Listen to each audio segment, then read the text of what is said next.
Welcome to Unfeared, a podcast of ghost stories written by women.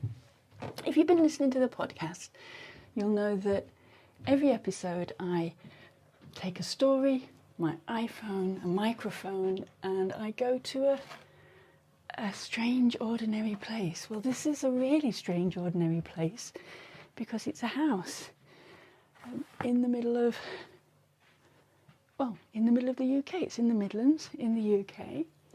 And I'm reading this story today in this house because our story is about a haunted house. I'm just going to shut this door. Hopefully this door will stay shut because it doesn't always.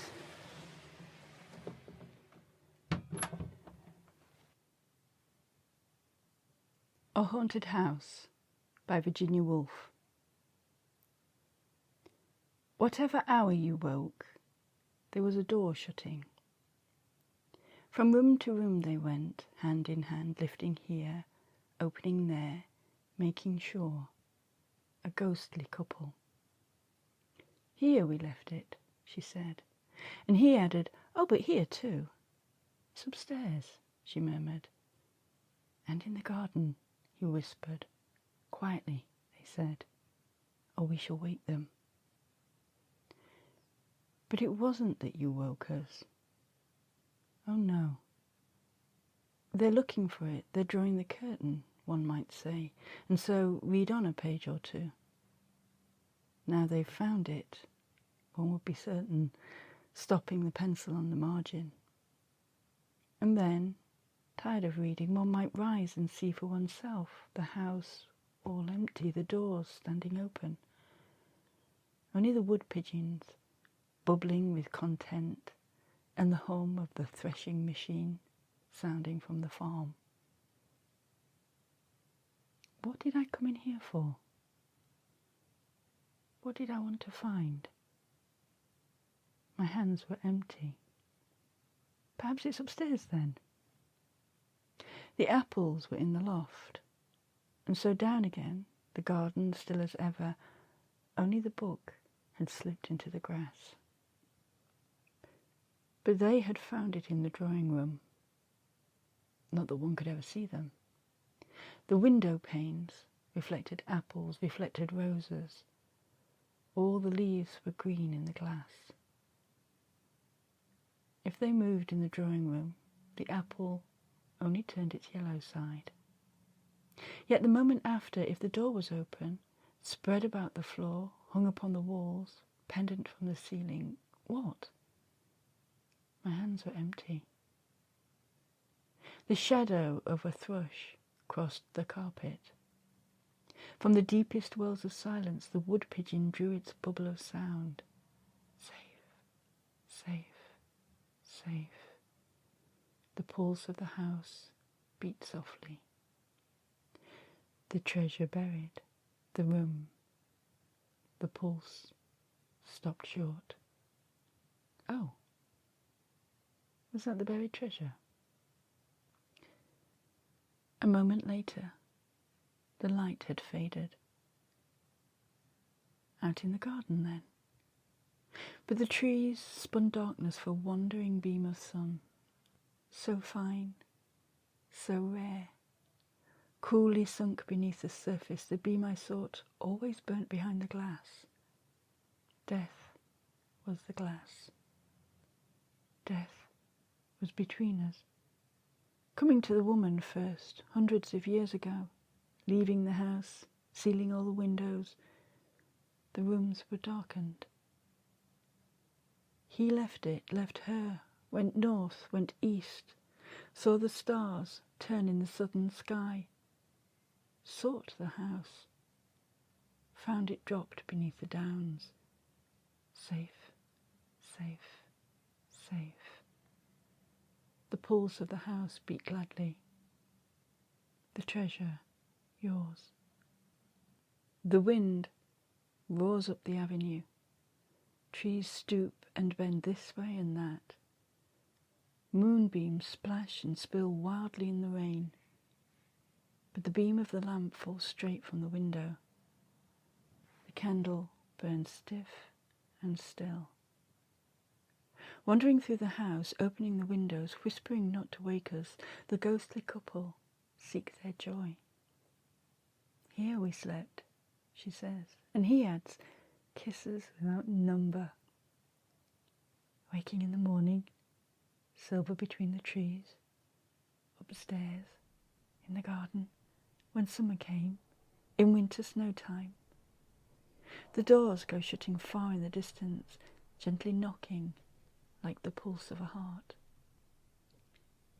Nearer they come, cease at the doorway. The wind falls, the rain slides silver down the glass. Our eyes darken. We hear no steps beside us. We see no lady spread her ghostly cloak. His hands shield the lantern. Look, he breathes, sound asleep. Love upon their lips. Stooping, holding their silver lamp above us, long they look, and deeply, long they pause. The wind drives straightly, the flames stoop slightly. Wild beams of moonlight cross both floor and wall, and meeting, stain the faces bent, the faces pondering, the faces that search the sleepers and seek their hidden joy.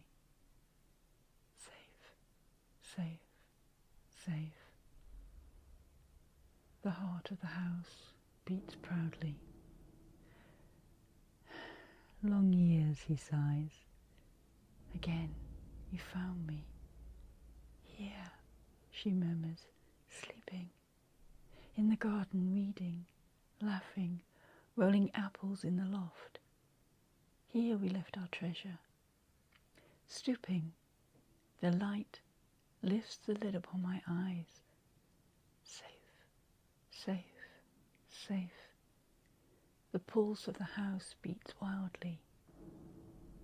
Waking, I cry, oh, is this your buried treasure? The light in the heart.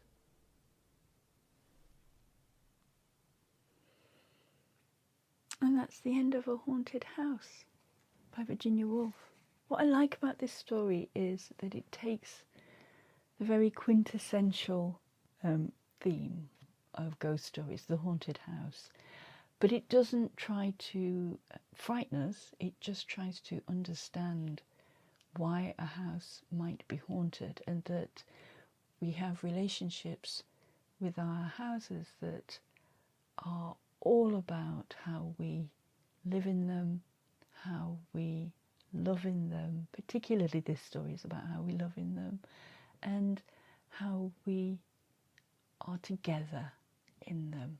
And I know that over the last few years we've all been together in our houses, our flats, where we live quite a lot, and I think that this is a story that is in no way going to touch on that experience, but I think... Oh my God, did you hear that? That's my stomach rumbling. God. I think I need to probably go and get some breakfast.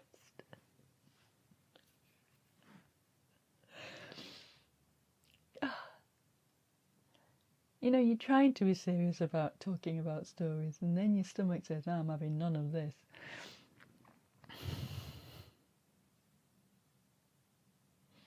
But as I was saying, I think the fact that we can be haunted by someone else's love is a very interesting, in some ways quite chilling idea, but I don't think Virginia Woolf treats it in that way. I think it is a story about trying to understand other people. It's a story about trying to understand the history of a place that we live in and